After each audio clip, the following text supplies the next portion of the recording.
So in this lesson, we're going to talk about graphing inequalities that are algebraic.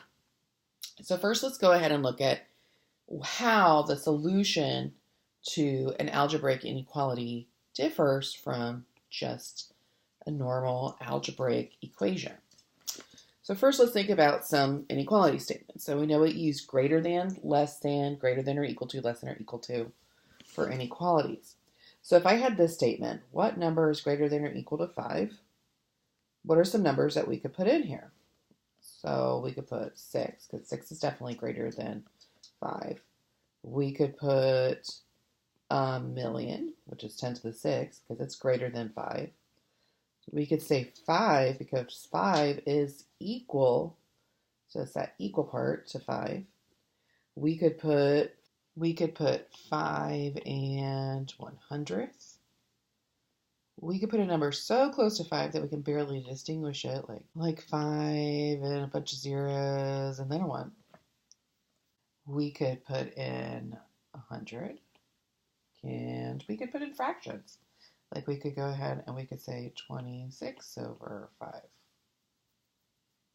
So basically, any number, as long as it's the same as 5 or bigger than 5, whether it's really close to 5 or much bigger than 5, fits.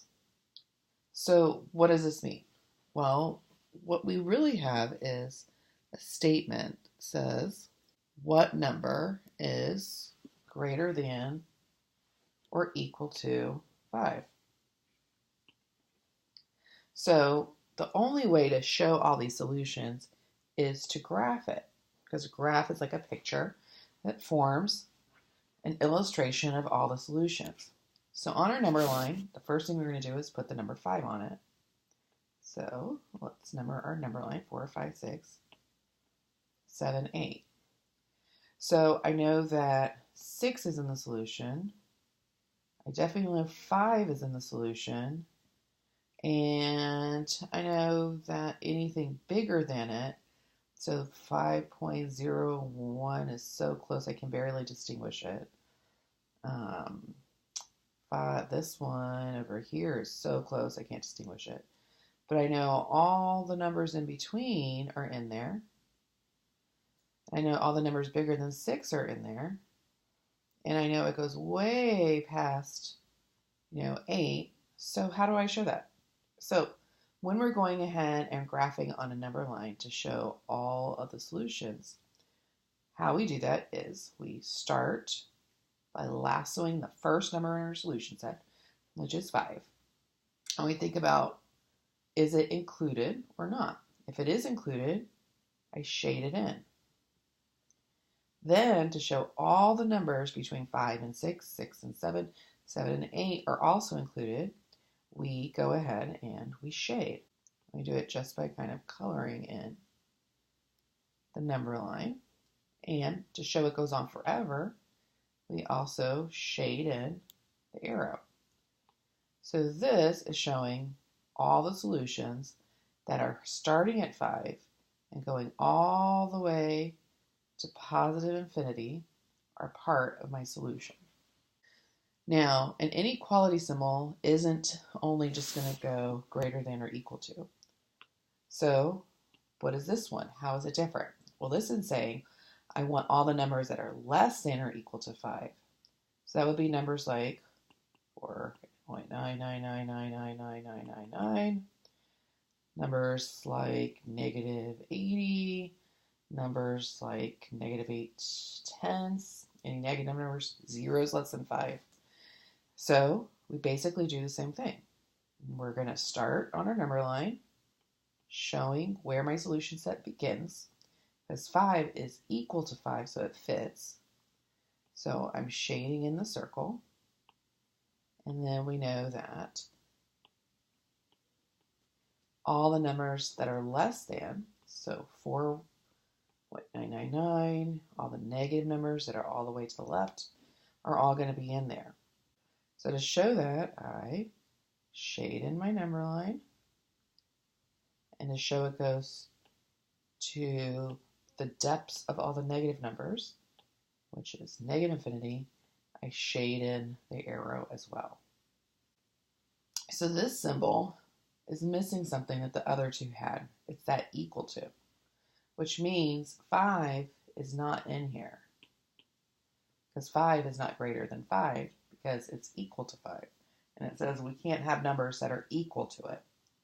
So what's different is when I have my 5 on my number line, I start there, but I leave it open to show I exclude the 5.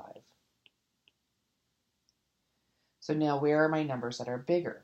So one way you could do this is just go ahead and look at numbers to the right and ask yourself, is 6 greater than 5?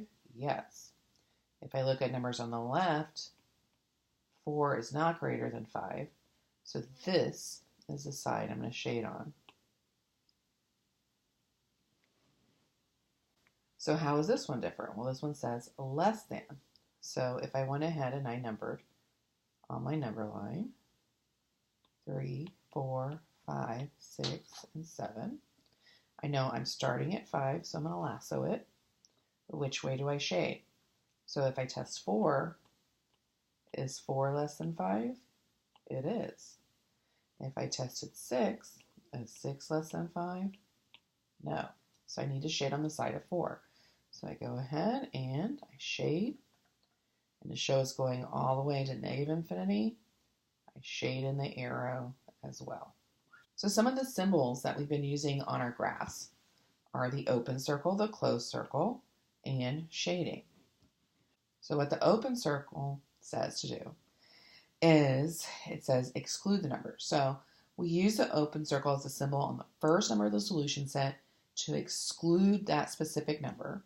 We use it for the greater than, less than, or not equal to symbols. So what the closed circle does is we're saying it's a symbol that we use to include the first number of the solution set. We use it for greater than or equal to, less than or equal to, or equal to when we're graphing on a number line. And then there's a shading. So the shading, remember, is to include all the real numbers in this area of the number line. And it's shading an arrow we use for showing it's going on to infinity or to negative infinity. So let's look at algebraic inequalities where we have to do a little more work. So here I have an algebraic inequality, and it says I want to know what are the numbers such that if I add 4 or increase them by 4, my result is going to be that I have a number less than 9. So it actually works out exactly the same way we do with an equation. So if it says add 4, the inverse of adding 4 is to subtract 4. And whatever I do to one side, I'm going to do to the other. 4 take away 4 is 0, which leaves me x is less than 9 minus 4, which is 5. And we've already gone over how to graph that. So I'm going to put my 5 on my number line, put some numbers to the left and right of it. Then I would lasso my 5. Do I leave it open or closed? I look at the inequality symbol. No underline there means not equal to, so I exclude the 5 and leave it open. And now I want numbers less than. So is 4 less than 5? Yes. So I'm shading to my left. So this equation looks a little more complicated, but it's, again, we're going to treat this just like we would an equation. We're going to do operations to both sides. So I'm going to add 8 to both sides first. And negative 8 plus positive 8 is 0, leaving me 2x is greater than or equal to negative 11 plus 3 is negative 3. And now I'm going to divide both sides by 2. And when I divide by 2 on both sides, I get x is greater than or equal to negative 3 halves. Now that's not an integer, but I know that negative 3 halves is between negative 2 and negative 1 because 4 over 2 is 2 and 2 over 2 is 1. So on my number line, I'm going to put the integers negative 3, negative 2, negative 1, 0, and 1. Negative 3 over 2 would be negative 1.5. So I'm going to go ahead and I'm going to put that number right here. And now the question is, do I put an open circle or a closed circle where that is? Well, because the symbol is equal to, I'm going to go ahead and put my little tick mark there. And when I lasso it, I'm going to shade it in. So I need numbers that are bigger than negatives. Well, I know all the positive numbers are going to be bigger than a negative, including 0. And they're over here to the right. So I'm going to go ahead and I'm going to shade in to my right, including my arrow to show positive infinity. So when you look at this inequality, do you notice anything different other than I use z instead of x? Well, if we're talking about two sides of an inequality, and this is the left and this is the right, the variable's on the right. So let's see what happens when the variable's on the right. I'm still going to be going ahead and doing what I did before, which is inverse operations. So I'm trying to get z by itself. So I'm start with subtracting 1 from both sides, which gives me 14 greater than 7 times z. And now I'm going to divide both sides by 7.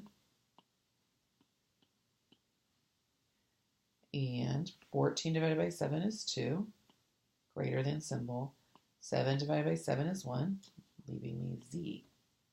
So this is that 2 has to be a number bigger than z. So when I'm going ahead and looking at my number line, I know 2 begins my solution set. So I'm going to number it from there. And I know it's not an equal to sign, so I know that when I lasso it, I leave it open. And now I have to think of what numbers is 2 bigger than. So if I'm checking on 1, is 2 bigger than 1? Yes. If I checked on 3, is 2 bigger than 3? No. So my solutions are to the left. Now why is this a little bit different? Because before when we were doing greater than, it was shading to the right. Well, the reason is because the variable is on the opposite side, which is why for the greater than symbol is making a shade to the left. Now I want you to go ahead and put a star next to this one because this presents a different situation that is a unique situation for algebraic inequalities.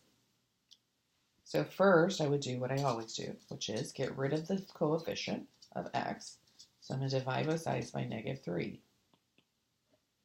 And I get x, 12 divided by negative 3 is negative 4. So I know my solution set is going to begin at negative 4.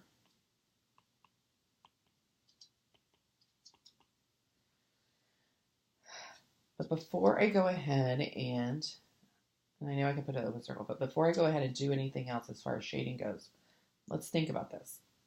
So my question is right now is, which side do I shade? Now, logically, greater than symbol, I would shade to the right, but let's test this. So I'm going to go back. I need numbers that are going to make this statement true. So if I put in number negative 3, because it's to the right, negative times a negative is a positive, 3 times 3 is 9. Is 9 greater than 12? No. Negative 3 is not in my solution. So what if I try negative 2? Okay. Negative 3 times negative 2 is positive 6. And is 6 greater than 12? No. And if negative 3 and negative 2 are excluded, that means none of the numbers here are going to work. And most likely none of the numbers bigger than negative 4 are going to work. So what's happening, because it says a greater than symbol, and it would seem like it should work. So now let's try the other side. So if I try, let's say, negative 5. Well, a negative times a negative is a positive, giving me 15. Is 15 greater than 12? It is. What about negative 10? Negative times a negative is a positive. 3 times 10 is 30. Is 30 greater than 12? It is, which means these numbers are solutions. So it looks like all of my solutions are going to be to the left.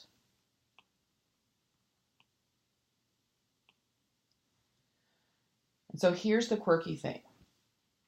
The moment that I divide or multiply any inequality by a negative value on both sides, I have to reverse the direction of the inequality symbol. So let's go ahead and look at some of the cautions that we've learned about solving inequalities. So solving inequalities is basically the same as solving any algebraic equation. However, there's a couple things we need to remember in addition to what we have been learning about solving equations. So one thing is what we just went over. Multiplying or dividing by a negative number on both sides of an inequality, you have to reverse the direction of the greater than or less than symbol. If the variable is on the right side, remember that you can, it's usually going to be in the opposite direction